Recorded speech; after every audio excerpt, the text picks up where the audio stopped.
Sur le radar, épisode 8. Bonjour à tous, bienvenue à l'épisode 8 de Sur le radar. Je suis Karine, en compagnie de mon Bonjour à frère tous. Maxime encore cette semaine. Un film que j'avais recommandé. Donc, pour la nouveauté, on avait Knives Out. Et pour le film plus vieux, on avait Top Secret. Maxime, avais-tu des sujets que tu voulais discuter avant qu'on rentre dans la discussion des films? Oui, écoute, j'ai vu quelques trucs sur Crave, donc je voulais recommander à nos auditeurs. Ok, parfait. Premièrement, le court-métrage Fauve, qui est sur Crave en ce moment. C'est un court-métrage québécois qui avait été nominé aux Oscars l'an dernier pour meilleur court-métrage. Puis je sais pas si tu l'as vu, là. Non, est-ce que c'est celui qui était québécois? Oui, oui, c'est ça. Puis dans le fond, c'est excellent, là. C'est un des meilleurs courts-métrages que j'ai vu, là. C'est vraiment assez fantastique.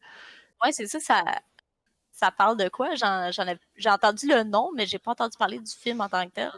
Ouais, c'est deux jeunes enfants là, d'à peu près 10 ans là, qui jouent dehors. Proche d'un train puis dans une mine, puis leur arrive quelque chose de terrible, mais je veux pas en parler trop. Fait que allez l'écouter, là, Fauve sur Crave. Vous pouvez même le trouver sur YouTube aussi, là. Vous avez juste à googler court-métrage Fauve, vous allez le trouver assez facilement, ça dure une quinzaine de minutes. C'est troublant, mais c'est extrêmement bien réalisé. Les deux jeunes acteurs sont superbes, puis honnêtement, écoutez ça. Ah, parfait, c'est intriguant, je vais regarder ça. Ouais, tu me donneras ton input à l'épisode de la semaine prochaine, comment t'as aimé ça. Parfait. Puis j'ai vu aussi, pour les fans finis de Dragon Ball comme moi, Dragon Ball Super Broly est disponible sur Crave. Donc, si vous l'avez pas vu, là, je vous le conseille. L'action est excellente. L'animation, c'est un des films les mieux animés de Dragon Ball. Puis l'histoire est canon, puisque c'est Akira Toriyama qui l'a écrite. Donc, Broly fait son apparition dans le monde canon de Dragon Ball. Karine, est-ce que tu l'avais vu, là? Non, mais mettons là que moi, justement, j'ai pas suivi Dragon Ball, ça fait un bout. Est-ce que je peux l'écouter ou je vais être perdue? Tu peux l'écouter, mais tu vas peut-être manquer des petits bouts, là, genre avec les nouvelles transformations qu'ils ont, là. Si t'es capable d'écouter les deux autres films avant, là, les deux autres films de Dragon Ball Super qui ont été faits, là, avec le retour de Freezer, puis l'autre, dont j'ai oublié le nom, là, le Battle of Gods, tu comprendrais mieux sans avoir besoin d'écouter la série Dragon Ball Super au complet. Ah, ok, parfait. Puis dernière chose, est-ce que tu te souviens d'un de mes films préférés quand on était jeune?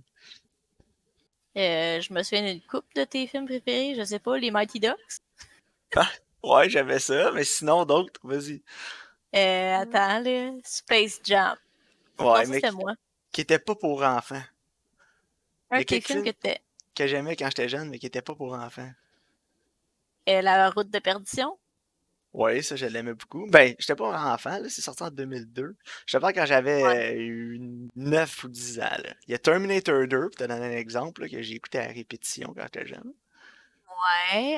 Attends, j'essaie de réfléchir à c'est quoi ça peut être l'autre. Je sais qu'il y a des films Nowhere qu'on écoutait tout le temps, là, comme Le Nouveau Voisin. Oui. Sinon, il y avait Matchstick Men aussi. Ouais, mais là, je te parle plus jeune que ça, là. Dans le temps, là, Plus que t'as scrappé la cassette de Bambi dans le bêta, là. Oh mon Dieu, mais j'ai pas grande mémoire à part avoir tué Bambi. Film de pompier. Ah, échelle 49, non? Non, Pen Backdraft. Backdraft, ok, Pompier ouais. en alerte. Te souviens-tu de ce film-là? Non, je m'en souviens pas. Ils ont pas fait un 2? Et justement, c'est ça que je voulais te parler. J'ai vu ça, Scrave, tantôt, je le savais pas. J'ai vu Backdraft 2, j'ai fait Oh my god, il faut que j'écoute ça. Fait que cette L'as-tu écouté? semaine, non, je viens juste de C'est le ta voir. recommandation? Non. Ah. Non, on va commencer un nouveau segment sur le podcast, justement, qui va s'appeler Les Petites Vites, que je vais faire, Karine aussi, sur des films qu'on écoute. Ça va être des critiques de films là, d'environ 4-5 minutes. Je vais probablement en faire un épisode double de ça avec Backdraft 1 et Backdraft 2, là. Claquer les deux en une semaine, puis enregistrer des petites reviews là-dessus. Ok, parfait ça. Comme ça, ce segment-là, on va surtout focuser des films qu'on voudra pas, peut-être pas nécessairement aborder dans le podcast, donc aller un peu moins en profondeur, mais quand même recommander, ou juste un film qui nous attirait, qu'on a écouté, puis on veut discuter là, que ce soit bon ou mauvais, on va pouvoir le critiquer. Ah, excellent. Ben, j'ai hâte de commencer faire des vidéos, justement, là. Oui, puis on a discuté aussi une amélioration pour le podcast, puis on pensait faire un autre segment aussi qui s'appelle Recommande. Donc Maxime recommande et Karine recommande. On va faire créer des listes YouTube spécifiques pour ça. Donc ça serait séries et films là, qu'on va voir. Donc sur Netflix et toutes les autres plateformes qu'on a l'habitude de parler. Donc quand on va voir quelque chose là-dessus, mais d'intéressant, on va pouvoir vous le recommander. Excellent, ça. Aussi, t'as-tu le temps d'écouter quelque chose de spécial cette semaine ou pas vraiment, comme tu le disais en entrée d'épisode? Ouais, non, pas du tout, honnêtement. Là. J'ai vraiment une grosse semaine au bureau. J'ai juste écouté des Fuller House avec LP en mangeant. Ok. Moi, donc, vous allez sûrement remarquer, là, les auditeurs un petit peu plus fidèles, là, que notre épisode 7 est sorti la même journée que l'épisode 6. C'est parce que j'ai eu un dégât d'eau dans mon appartement chez moi, donc j'ai été obligé de forcer de déménager pendant une semaine le temps que les travaux se fassent. Puis, j'ai écouté 2 épisodes de Surviving R. Kelly avec mon ami chez qui j'habitais. Donc, c'est un documentaire sur le R&B singer R. Kelly qui a été accusé de plein de choses horribles et épouvantables, là. Donc, pédophilie, d'avoir uriné sur une jeune fille de 14 ans, des trucs comme ça. Le documentaire était extrêmement bien fait, là, avec des victimes aussi, des spécialistes, puis ça explique vraiment comment un prédateur comme lui peut se prendre pour manipuler des jeunes filles, là. Donc, c'est pas un sujet super facile, mais c'est extrêmement bien réalisé. Puis c'est quand même troublant là, qu'une personne avec autant de pouvoir que lui puisse faire des choses horribles comme ça, puis s'en sortir encore, ce qui est pas encore en prison. Non, c'est vrai, effectivement. Là. Donc, C'est horrible. si vous avez le cœur un petit peu plus solide, vous pouvez écouter ça. C'est quand même bien réalisé, là, pour ceux qui aiment les documentaires, là, puis des trucs comme ça, là. Oui, donc ici, Karine, j'ai juste avertir que j'ai changé d'écouteur et de micro, donc il se peut que ma voix sonne légèrement différente pour le restant de cet épisode. Parfait. Donc, on va y aller avec Knives. On va y aller avec la première discussion pour la recommandation. Knives Out, qui est sorti en 2019, qui est réalisé et écrit par Ryan Johnson, mais en vedette Daniel Craig et Chris Evans. Karine, veux-tu nous faire un petit résumé de quel est le sujet du film? Oui, en fait, Knives Out, c'est un meurtre et mystère où un détective est engagé pour enquêter sur la mort d'un écrivain qui est très riche et qui a une famille assez excentrique. Et il s'ensuit plein de renversements de situations inattendus. Je veux pas en dire plus parce que l'intrigue est vraiment bonne. Et je pense que c'est bon de s'engager dedans sans savoir ce à quoi dans quoi s'engage. Alors, Maxime, ouais, tes impressions du film? Moi, j'ai adoré le film. C'est la deuxième fois que je le voyais, personnellement, puis je l'ai autant aimé que la première fois, là. C'est un film qui il y a toujours une petite quelque chose à découvrir là, avec les petits indices là, que Ryan Johnson a laissé tout le long du film pour nous mettre sur la bonne piste de qui a fait quoi, qui est le vrai tueur, puis qu'est-ce qui s'est passé. J'ai aimé aussi beaucoup l'aspect du début du film là, qui, en fait, on sait pas si c'est un suicide ou un meurtre. Donc, la résolution se fait tout au long du film, mais on a une certaine résolution aussi qui arrive quand même tôt dans le film. Puis ça, en tout cas, j'ai aimé ça de voir qu'assez rapidement dans le film, on soit porté vers une piste, mais que tout le long du film, on se dit, ah, c'est-tu vrai, c'est-tu pas vrai, qu'est-ce qui s'est passé? Donc, je sais pas pour toi si t'as aimé ça, là. Ah oui, moi j'ai vraiment aimé ça.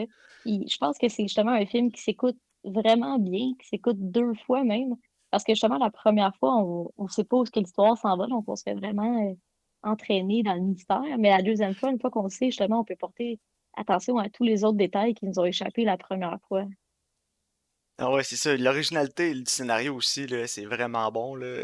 Les personnages sont excellents, là. J'aime tous les personnages, là. Tu sais, des personnages aussi que tu sais, que j'aimais moins parce qu'ils sont un peu excentriques, des trucs comme ça, mais je veux dire, c'est pas que j'aimais pas le personnage, c'est que j'aime pas la personnalité du personnage, mais c'est un bon personnage, bien écrit.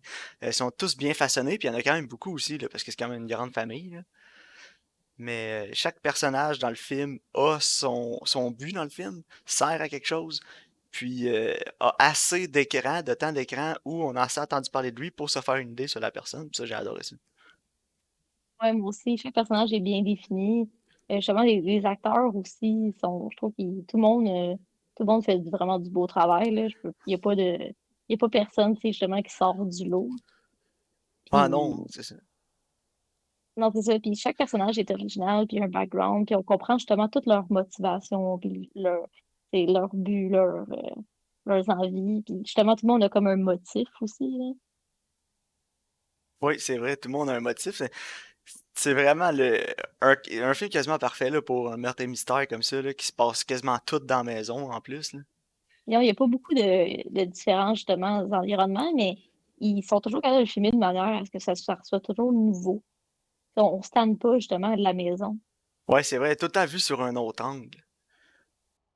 Ouais, dépendamment des personnages avec qui on est, tu sais, l'environnement change aussi. Ouais, puis c'est toujours vu aussi d'un autre angle, mais de façon à ce qu'on soit pas perdu dans la maison. On sait toujours où on est, mais on réussit toujours à comprendre qu'est-ce qui se passe. Sauf que c'est toujours, comme tu dis, en fonction du personnage duquel on voit l'histoire, bon, on réussit tout le temps à avoir une bonne interprétation de ce qui se passe, puis sa façon de voir aussi le conflit, puis c'est ça qui est le fun, puis qu'on comprend chaque intention de chaque personnage.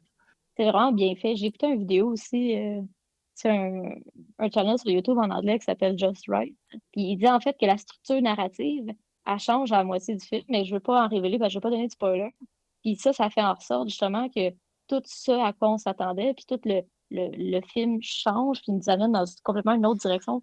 Puis c'est vrai, je trouve que la structure narrative de ce film-là est vraiment intéressante. Ouais, mais ça nous garde engagés tout le long aussi, parce que tu sais, un whodunit d'exemple 2 heures, 2 heures et quart, vers la fin, tu vas peut-être se désintéresser, trouver qui l'a fait, puis là on va se dire, ah voyons, le soldat bien épais personnage, comment ça se fait qu'ils n'ont pas encore réalisé c'était qui. Fait qu'en amenant ce changement-là, mais Ryan Johnson réussit à raccrocher les spectateurs avec l'autre tangente vers laquelle l'histoire part. Ouais, c'est ça exactement. Non, honnêtement, c'est un des films les mieux écrits que j'ai vus des dernières années, je te dirais. Toi et moi aussi. Puis j'ai aimé beaucoup Daniel Craig aussi, là, qui a vraiment beaucoup de fun avec le rôle. Là. C'est un acteur britannique avec un accent, il prend un accent du Kentucky, puis il en met un peu, mais en même temps, c'était voulu, là, je veux dire.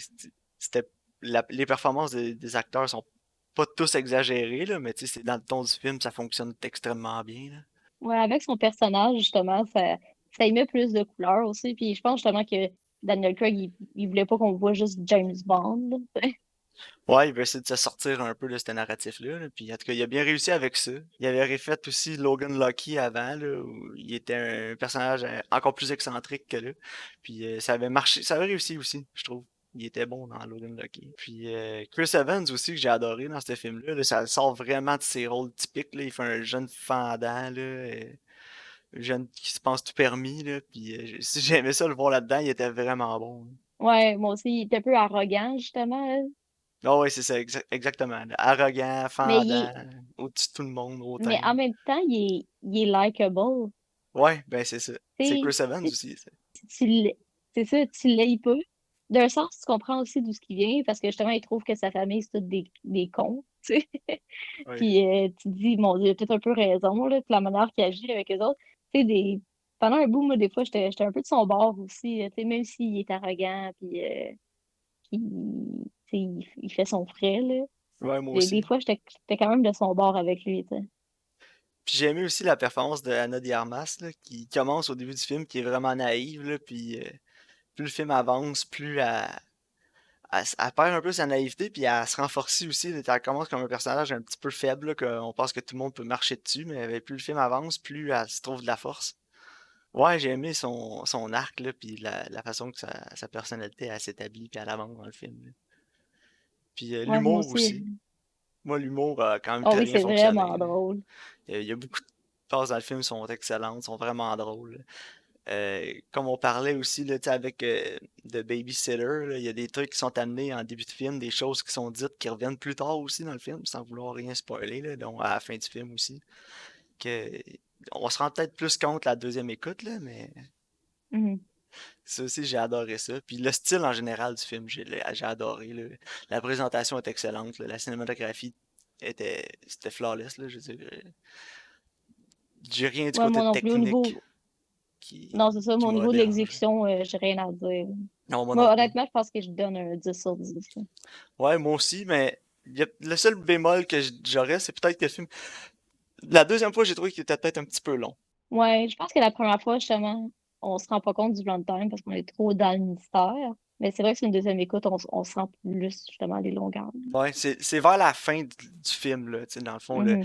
le deuxième acte commence, c'est bien, mais je pense qu'on perd un petit peu de tempo, là, au début, comme du... En fait, je pense que le film est plus en deux actes, là, il est comme...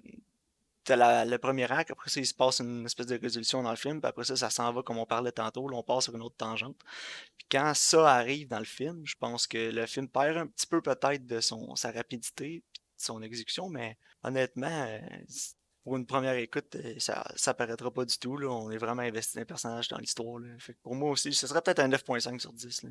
Ouais, moi, pour l'instant, je suis encore à 10, là, parce que justement, c'est un des films les plus originaux que j'ai vu récemment, puis ça, je trouve que ça fait vraiment du bien de voir. Tu sais, puis en plus, c'est quelque chose d'original. C'est pas basé sur un livre ou Non, ça, c'est pas un ça vient short pas d'une story. ancienne. C'est ça vient pas d'une ancienne propriété qui existait déjà. Tu sais, c'est un film original, puis je pense que c'est important d'encourager ça aussi, là. Ouais, moi aussi, là, c'est vraiment, c'est ce genre de film qui est important à aller voir au cinéma parce que en tant que spectateur, on vote avec notre argent, hein. Donc, à chaque fois qu'on achète un billet pour aller voir un film, on dit au producteur de cinéma, c'est ça qu'on aime, c'est ça qu'on veut voir, donnez-nous en plus. Donc, si les gens apprécient ce genre de films-là, originaux, qui sort un peu de l'ordinaire, puis qui nous sort aussi des blockbusters de super-héros, puis de ces trucs-là, là, comme moi, personnellement, je suis un peu tanné de ces films-là, là. Ben, en fait, pas un peu, là, je suis pas mal tanné, là. Je suis content de voir d'autres films avec d'autres styles avoir du budget. Donc, écoutez-le en streaming, allez voir, achetez-le, louez-le. Puis, s'il y a d'autres films comme ça qui sortent au cinéma, allez le voir. Ça dit aux producteurs, on en veut plus. Puis, c'est comme ça qu'on va avoir d'autres bons films dans le futur, là. Ouais, c'est ça, exactement. Puis, parlant du futur, il y a des rumeurs qu'il y aurait un 2 qui est en production, en pré-production. Ouais, ben l'autre jour, Ryan Johnson il a tweeté comment je devrais appeler Knives Out 2, mais j'étais pas sûre si c'était un gag ou si c'était vrai. Non, non, c'est vrai. On connaît pas le plot encore, mais le 6 février, là, ça a été annoncé, là, que le film Ah ben, sortirait. je suis intriguée. Puis la seule personne qu'on sait à date qui va revenir, c'est Daniel Craig dans le même rôle. Donc j'imagine que ça va être une autre aventure de Benoît Blanc. Mais ça, je pense que c'est la meilleure manière de faire, justement. Tu sais, justement, on change le mystère à chaque fois, mais on garde juste le détective, tu sais, un peu comme Hercule Poirot, par exemple. Puis ça fait plus moderne aussi, tu sais, c'est comme une série de livres de meurtres et mystères, de trucs comme ça. Ouais. Sauf que là, ça va être... Sherlock Holmes. ouais, sauf que là, ça va être une série de films à la place. Donc, non, je suis excité de voir la suite. Puis Ryan Johnson, je suis quand même un fan là, de son travail, là. J'avais vraiment aimé Looper, là. Ouais, Looper, j'avais adoré. Brick aussi, j'avais aimé, là. J'avais des petits problèmes avec le film, Ouais. mais j'avais apprécié ce film-là en général, là. Puis Looper, c'était un des films que j'avais adoré en 2012 quand c'était sorti, là. Ouais, moi aussi. Que Knives Out, disponible sur Prime Video. Écoutez-le, sincèrement, là. C'est un excellent investissement de temps. Vous allez adorer ça, là, je suis certain, là. Je connais personne qui a pas aimé ce film-là, là. Non, moi non plus. C'est vraiment du bon divertissement. Ouais, exact. Parfait. Ben, je pense que ça va conclure notre discussion sur Knives Out. Ouais, donc Karine, Top Secret de 1984, ta deuxième recommandation, réalisé par David Zucker, son frère aussi. Puis, ça a été les créateurs du film Airplane qui était sorti 4 ans auparavant, qui avait été une sensation mondiale, puis ça les avait vraiment mis sur la map. Les fondateurs, si on veut, du spoof movie. Donc, pour les personnes les plus jeunes, un spoof movie, c'est comme film de peur, là, puis tous ces trucs-là. Là. Dans le fond, on niaise un genre là, en poussant à l'exagération tous les stéréotypes de ce genre-là. Puis le film met en vedette Val Kilmer, âgé de 24 ans, dans son premier rôle, et Peter Cushing pour des acteurs. Donc, Karine, est-ce que tu me présentes un peu le film? Oui, en fait, Top Secret, je tiens à préciser que les spoof movies des frères Zucker sont vraiment meilleurs que le reste qui est venu après, là. Ouais, ben j'ai vu Parce que que, David Zucker avait travaillé sur films de peur 4 pis 5, là. ouais, au secours. Ouais, c'était pas...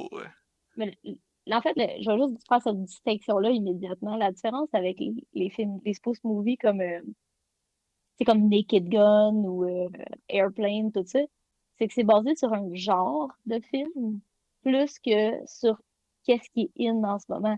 Tu sais, les films comme films de peur, date movie, les autres, ils regardaient les bandes annonces de ce qui allait sortir, puis ils basaient leur film là-dessus, tu sais. Tandis que là, ça s'attrait vraiment plus à un genre.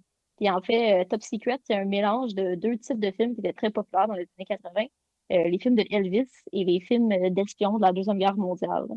Donc, Nick Rivers est engagé par l'Allemagne de l'Est pour aller faire un concert pour distraire les masses, pour que l'Allemagne de l'Est il puisse faire un aimant géant qui va pouvoir se coller sur des sous-marins pour détruire la flotte de l'Allemagne de l'Ouest, pour qu'eux ils puissent avoir le total contrôle sur l'Allemagne. Ça, c'est les grandes lignes de l'histoire, là, mais si vous avez vu le film, on s'entend que c'est pas ce qu'il y a de plus important dans le film. Non, effectivement. Maxime Schiller, j'ai vraiment hâte de savoir ton opinion. Comment t'as trouvé ça? Non, mais je veux pas en parler tout de suite, je veux savoir toi. Mais moi, je l'ai écouté. Écoute, ça doit faire peut-être 12, 14 ans que je l'avais pas vu. Je me souviens que quand je l'avais vu, j'avais trouvé ça vraiment hilarant. Mais quand je l'avais écouté la première fois, j'étais avec une gang d'amis. Tu sais, on était peut-être une dizaine de personnes. Puis tu sais, c'était drôle, c'était comme le party, puis il y avait vraiment de l'ambiance. Là, je l'ai réécouté. Je vais être honnête avec toi. J'ai trouvé ça moins drôle, mais j'ai quand même trouvé ça vraiment drôle. Sauf que pour moi, je suis quelqu'un qui a un sens de l'humour qui est vraiment particulier. Puis je vais vraiment rire à des choses qui ont vraiment pas rapport. Puis je pense que c'est les petites jokes qui ont justement pas rapport qui me font le plus rire dans ce film-là. Ben, on s'entendra pas là-dessus, je pense. Mais écoute, je l'ai réécouté, là, puis là, je pensais à toi, puis j'étais là, oh my God, Maxime, il va capoter. Capoté dans quel Il va sens? tellement, tellement détester ça. Ah, je sais pas si j'ai détesté ça, là, mais j'ai surtout trouvé ça ennuyant, là. Je pense que j'ai pas ri une fois. Oh non, pas vrai. Ouais, pis j'ai pas. Écoute, j'écoutais le film là, puis par moments je me disais, oh, c'est tellement ridicule puis random. Puis c'est ça que j'ai trouvé plate un peu dans le film, là, puis j'ai trouvé ennuyant, c'est que il y a comme pas de setup des fois pour les jokes, tu sais. Mhm. C'est juste, des fois il se passe des trucs qui ont vraiment pas rapport. Puis il y a une scène en particulier là quand Val Kilmer puis la fille dans le film, là, il s'embrasse sur un banc de parc là, pour éviter les soldats allemands qui passent. Là. Ah, les pigeons? Puis là, il y a comme trois personnes qui descendent comme du ciel, là, on dirait en rappel, mais on sait pas après quoi. Puis ils pissent sur Non. une grosse statue de pigeon. Oui, la joke, là, c'est que c'est une grosse statue de pigeon. Puis les gars, c'est comme des pigeons qui volent, puis qui pissent, puis qui chient sa statue, comme les oiseaux, ils font sur des statues d'humains. Eh boy, mais ça n'a pas rapport. Pourquoi ils mettent ça là, je veux dire? Mais je sais pas, Hein? mais tu vois, que je l'ai... Puis à la fin, la statue, elle chie. Ouais. Que, tu sais, la statue de pigeon fait un gros caca de pigeon dégueulasse. Mais j'étais comme, ok. Genre, je comprends que certaines personnes vont trouver ça drôle, mais moi, personnellement, j'étais juste comme, ok, c'est quoi le rapport? Tu sais, j'étais Mais comme, hein? moi, c'est ça. Mais pour moi, c'est les jokes qui marchaient le moins. Tout ce qui était humour, comme sexe, pipi, caca. Moi, c'est ce qui fonctionne le moins avec moi, là. Moi, écoute, je pense que ça fait justement depuis la première fois que j'ai vu ce film-là que je ris encore d'une joke dans ce film-là. Et c'est quand il marche, puis là, il y a des feuilles à terre, puis ça fait comme, c'est comme quand tu marches sur des feuilles à l'automne. Puis il y en a un, il fait chut. Puis après, il marche, puis il n'y a plus de bruit. Ouais. Non, mais ça, tu sais, j'ai Hey, pas ri fort, là, mais tu sais, j'ai eu des petites chuckles, là, mais j'étais juste comme, hey, moi, je trouve ça tellement drôle. Pas moi. Mais par contre, ce que j'aime de ce film-là, j'aime l'originalité puis la créativité qu'il y a derrière certains gags puis certaines scènes. Tu sais, par exemple, tout ce qui est des gags visuels. Tu sais, comme par exemple, il y a, un moment donné, il y a un téléphone à l'avant-plan. Puis tu sais, le téléphone, il a l'air super gros. Puis là, le gars, il arrive, puis il marche. Et finalement, c'est pas juste une perspective, c'est juste un gros téléphone. ouais. Mais il y en a Tu beaucoup de jokes de sais, ça aussi, là, tu sais, quand il arrive là, au repère, là, où ce que la résistance française se cache, là, il cogne à la porte, ouais. puis la tête du gars est vraiment en haut. Après ça, il ouvre la porte, puis le gars est tout petit. Ouais, non, c'est ça. Mais les gags de perspective visuelle, j'aime ça parce que ça montre juste de la créativité au niveau du, tu sais, du casting puis du filmmaking. Puis je pense que ça, j'apprécie ça. Ouais. Tu Mais sais, il y a beaucoup d'effort. Il y a de l'effort, je pense, c'est réfléchi, ces gags-là. non, des fois, il a essayé de trop en mettre, là. Tu sais, la scène où il regarde le ballet, là. Puis là, les gars, Ouais, ils ça, c'était arrivent, là, poche. avec un truc dans leur culotte, là. Puis là, en tout cas, j'étais Les juste. filles sautent dessus. Ouais, j'étais genre, c'est quoi ça? Ouais, qu'est-ce que ça fait là? Non, ça, moi, en plus, ça, c'est un miss pour moi, là, je trouve. Ça, je m'en souvenais pas de ça, puis j'ai vraiment pas trouvé ça drôle. Puis il y a une scène que j'ai trouvé quand même drôle. Ce que j'ai trouvé le plus drôle, c'est quand justement l'espion il va dehors parler à la personne qui est supposée mettre en contact avec la résistance.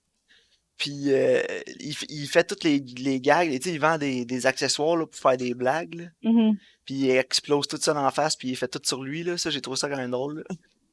Ouais, puis il essaie de faire ça discrètement, fait qu'il est comme, c'est pas chaud. Ouais, non, ça c'était bon. C'était bon, mais honnêtement, ça devait pas être pantoute mon style d'humour, là, mais comme je te dis, j'ai trouvé qu'ils ont essayé tellement en cramer ensemble. Là. Puis en plus, vers la fin du film, là, où le deux tiers du film, là, la fille, elle rentre plus dans son histoire, là, puis dans le fond, c'est le lagon bleu, là. Ouais. Puis là, il y a tout ce côté-là où ce qui niaise ce film-là, que genre, j'ai trouvé peut-être un peu, en tout cas, c'était too much, là, tu sais, il rip off les films d'Elvis, les films d'espions, les films de la Deuxième Guerre mondiale, après ça, le lagon bleu là-dedans. J'ai l'impression Ouais. se sont écartés un peu de ce qu'a fait de Airplane, ce que Airplane est aujourd'hui. Je sais pas si tu comprends, ils sont allés un Mhm. peu dans toutes les Ouais, un peu. directions, puis ils ont essayé de tout mettre ensemble, puis ça a moins fonctionné pour moi, là. Ouais, je pense qu'il y a un plan est plus concis, justement, là, au niveau du récit. Si on Ouais. peut dire ça de même. Mais Airplane est basé sur juste un film, hein. Ouais, c'est ça. Là, Tu sais, ici, il niaisait plus comme deux genres. ouais, c'est ça, puis ils ont pris des idées dans plusieurs films aussi, puis je sais pas, là, puis le personnage de Val Kilmer aussi était shallow un peu, là, il manquait de profondeur, là, tu sais, Ouais. c'était Le genre chanteur pop. un chanteur pop populaire là, qui est un peu niaiseux, là, mais qui a un bon cœur. Mais tu sais, il n'y a pas vraiment de profondeur, là, son OK. personnage. Là.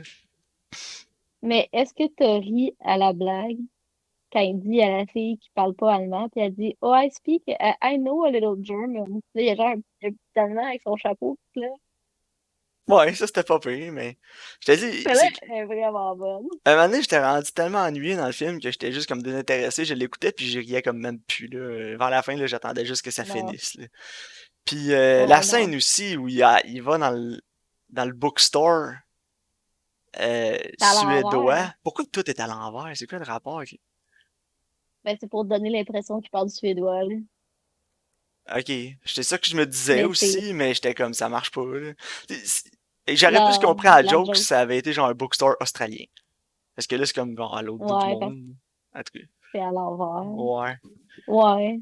Mais en tout cas. Puis Mais le non, gars, il c'est a ça. comme Moi, un écoute, gros œil puis un petit œil, mais tu sais, c'est juste pour la joke du monocle. Là. ouais, Pas du monocle, mais de la loupe, excuse. Sauf que la après, loupe, ouais. en tout cas. Tu sais, c'est une autre affaire de perspective, comme tu parlais encore, mais pour moi, là, honnêtement, Karine, là, aïe, aïe. Déjà, là, en partant, j'étais pas Mais super excité que tu proposes ça, là, parce que les spoof movies de même, d'habitude, c'est pas trop mon genre, là. Fait que là, j'étais comme, bon, je vais lui donner une chance, là, non, mais je vais et- l'écouter. Puis finalement, tu sais, ça m'a fait penser un par bout, là, tu sais, à des films un peu plus absurdes, là, comme genre Kung Pao, là. ouais, c'est ça. Qu'il Mais y a tu sais, plus. En tout cas. moi, moi j'avais vraiment un bon souvenir. Puis là, je me disais, oh, on va rire, tu sais. J'avais vraiment aimé ça, mais non, j'ai vraiment, vraiment moins ri que la première fois que je l'ai vu. Mais Ok. je pense que justement, c'était le fait que la première fois que je l'ai vu, j'étais avec une gang d'amis, puis on était comme sous le party, là. Ok. Tu sais, c'est. Ah Ouais, je pense que c'est non. vraiment un genre de film que t'écoutes en gang. Ouais. Puis tu sais, il y en a comme deux ou trois qui rient dans la gang, fait que là, tout le monde rit, là, parce que, tu sais, t'as comme l'effet d'entraînement qui vient avec, là. Ouais, Mais c'est ça, comme moi, exactement, je l'ai là. écouté un après-midi, là, tout seul, puis j'étais comme, bon, hein, une chance, c'est juste une heure et demie. Je me souviens pas s'il y avait de l'alcool aussi la première fois, peut-être, là. Ouais, peut-être, mais j'ai aimé par contre que ce soit vraiment Val Kilmer qui chante là, toutes les chansons. Ouais, il est bon, mais honnêtement, moi, Ah, il est tout vraiment le long bon du film, pour vrai. tout le long du film, je trouvais que la musique était vraiment Ouais, bonne. ben ça c'est pas mal mon point fort du film là. Tu sais, la musique c'était pas mon genre là, de musique que j'écouterais tous les jours là, mais les chansons étaient vraiment bonnes. Les chansons étaient drôles aussi. Puis Ouais. les rythmes étaient bons, sont accrochantes. Puis Val Kilmer il a une voix fantastique là pour vrai là. Non, puis quand, je trouve justement que c'est comme un, tu sais, quand il danse aussi, il danse un peu comme Elvis, puis, tu sais, je trouve que c'est un performer, là, tu sais, il est vraiment entraînant, là.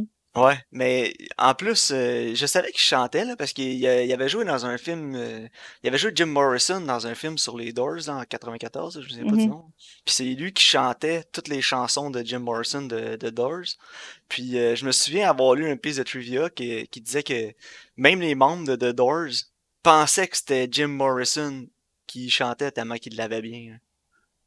Non, Fait c'est ça, moi en plus, je savais pas que Val Kilmer, il y avait autant de talent à ce niveau-là. ouais. Ben c'est ça, après ça, j'ai été voir, tu sais, après le Mais film, là, j'ai cherché un peu, puis j'ai vu que c'était un acteur traîné classiquement en acting là, à Juilliard, puis il y avait ouais, des fait qu'il fait cours tout, de là. chant, puis c'est ça, là, il est vraiment polyvalent, là. Puis ça le sert vraiment bien, là, surtout dans ce film-là, puis dans les autres qu'il a fait après, là. Bon, peut-être pas Batman, mais... Non, non, mais faut que je laisse à Val Kilmer. Tu sais, il est charismatique. Ouais, il est vraiment charismatique, puis en plus, c'est son premier rôle à vie, personne n'avait jamais entendu parler de lui avant. Non, c'est ça. Puis quand il est à l'écran, tu sais, il est vraiment, je sais pas, il est vraiment attachant, même s'il est niaiseux puis un peu charlot, t'es quand même investi un peu avec lui, là. Ouais, ben il capte l'attention, tu sais, il capte l'écran, là. Fait que Ouais, vraiment. c'est ça, pour moi, je te dirais, les performances sont quand même ordinaires, là. Ben, Sont pas. c'est tout est over the top, là. Ouais, c'est ça, tu sais. Mais j'imagine que les performances sont vraiment bonnes si t'es vraiment dans le film, là. Mais je l'étais pas Ouais. vraiment, là. J'étais pas super investi pour vrai. Pas grave, Karine, on sera pas d'accord sur tous les films, hein. Ah ben non, je sais. Mais tu sais, je pense que mon appréciation est plus élevée que la tienne. Mais écoute, tu sais, je vais être honnête avec toi, oui, effectivement, je vois où sont les faiblesses de ce film-là, puis je peux comprendre justement que tu pu trouver ça ennuyant, là. Mais, mais tu sais, j'apprécie quand même vraiment toute la créativité derrière ce film-là, là. Ouais, ben, c'est ce que j'ai aimé le plus, là. Tu sais, c'est ce qui m'a gardé accroché le plus longtemps au film, là. C'est la créativité qu'ils ont eu. Puis en plus, tu sais, en 84, on n'avait pas les effets spéciaux qu'on a aujourd'hui, là. Fait que quasiment tout est fait practical effect, là. Non, c'est ça. Mais quand ils Puis, commencent à se battre en dessous de l'eau, puis que ça devient un bar fight western en dessous de l'eau, faut que t'avoues que c'est malade, là. ouais, la scène était vraiment cool, même si tout le long que ça se passait, je me disais, wow, c'est vraiment bien fait, mais pourquoi? C'est quoi le rapport? Ouais, non. Faut Tu sais, pas te chercher. je comprends que c'est un fight avec un méchant, là, puis qu'il exagère, mais là, c'est rendu, en plus, il te part la tune de Bonanza, là, puis je me disais, c'est quoi le rapport? Pourquoi il y a un western, là, sous l'eau, en plus? J'étais juste comme, quoi? Mais qu'est-ce qui se passe? Il y a souvent dans le Ouais, film, ça non. m'est arrivé, là, qu'est-ce qui se passe dans ce film-là? Mais ouais, ben tu sais, Roger Ebert, là, le critique de film, là, Ouais. il disait, c'est le genre de film que tu ris deux fois au joke, tu ris une fois de la joke, puis la deuxième fois, tu ris de toi parce que t'as ri de la joke. Mais non, c'est ça. Moi, c'est genre justement, quand il y a des gars qui me font rire, je suis comme, haha, puis après, je suis là, il voir que j'ai ri à ça, c'est tellement épais, tu sais. Ben, c'est ça. Mais moi, en tout cas, mon genre d'humour, c'est pas tout le temps, c'est tellement épais, là. J'aime plus le ridicule, mettons, que les jokes sont random pis épaisses, là. Tu sais, comme exemple, un des films une des comédies que j'ai le plus apprécié des dernières années, des 10 dernières années, ça serait les deux remakes, là, 21, 22 Jump Street, là. Ouais, c'est vrai que c'est bon. Ça, j'ai adoré ça, là. Surtout Channing Tatum, là, son timing comique est excellent, là. Pour vrai, Faut que j'y laisse Channing. Il est beaucoup plus drôle que ce qu'on pense. ah, il est incroyable, là, pour vrai. Mais non, c'est ça, comme je disais, tu sais, moi, les 21, 22 Jump Street, c'est ridicule, là. C'est n'importe quoi, mais tellement que c'est ridicule, mais ça reste dans le sujet, tu sais.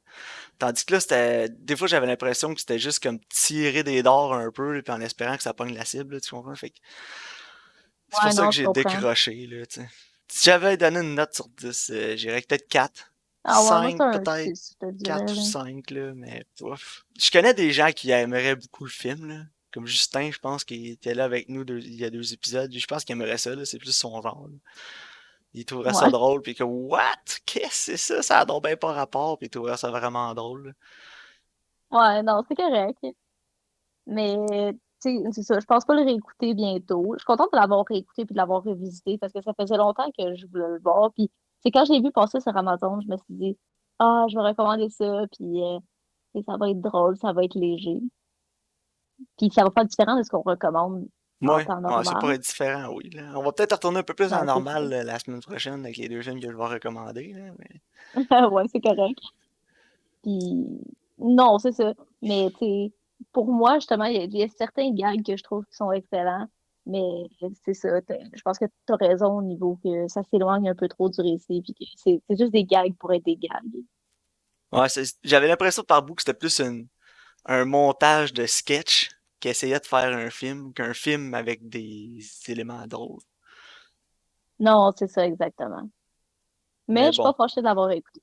Je Non, vais moi écouter non plus, la là. trame sonore. Je suis pas fâché de l'avoir vu non plus, là. Quand il a fini, bon, je te le cacherai pas, là. J'étais quand même content parce que je commençais à trouver que c'était long, là. Mais ouais, non, la trame sonore est bonne. Je pense qu'ils ont fait comme 50 chansons en plus pour le film, Ah non, c'est assez intense. qui sont toutes Mais c'est chantées ça, par Val Kilmer, tu sais. mais ouais, je vais sûrement écouter la trame sonore, puis c'est- ça, ça va être ce que je vais conserver. Ça, puis ma joke du monde qui marche dans les feuilles. Donc, ça va conclure la discussion sur Top Secret. Donc, Karine, est-ce que c'est maintenant le temps des recommandations, de mes recommandations pour la semaine prochaine? Est-ce que t'es intriguée? Oui, vraiment, j'ai aucune idée de ce que tu vas recommander. Ah, ben, j'ai passé beaucoup de temps à chercher sur les différentes plateformes. Sur Netflix, j'ai rien trouvé, malheureusement, là. Mais j'en ai trouvé deux, dont on parlait de Channing Tatum tantôt. Donc, pour ma recommandation Ouais. plus vieux, j'ai l'impression que ça va peut-être faire avec Top Secret cette semaine. Ça va peut-être être un miss pour toi. C'est un film que quand j'ai vu la première fois, j'avais adoré ça. Je suis pas certain que tous nos auditeurs vont aimer ça. Step Up? Non, non, pas Step Up. Je suis pas certain que tous nos auditeurs vont aimer ça. Ça va peut-être être un des films peut-être les moins bien reçus.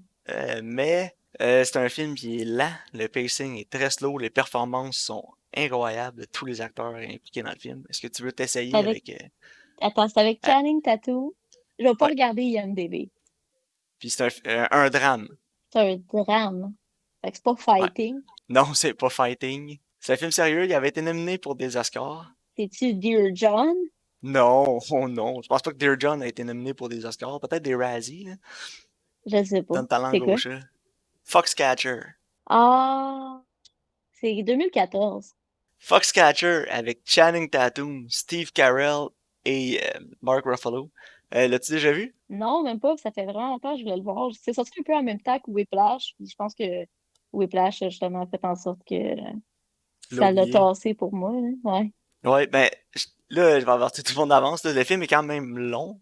C'est un film qui est lent, qui prend son temps, puis on rentre vraiment dans l'esprit d'un psychopathe, sociopathe qui est joué par Steve Carell.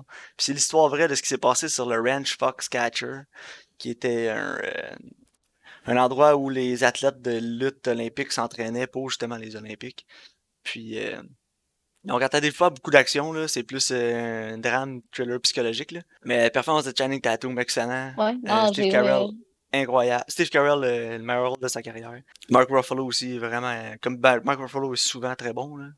Foxcatcher, j'avais le goût de le réécouter. Puis, je l'ai vu, il est sur Prime Video. excellent. J'ai vraiment hâte de le voir.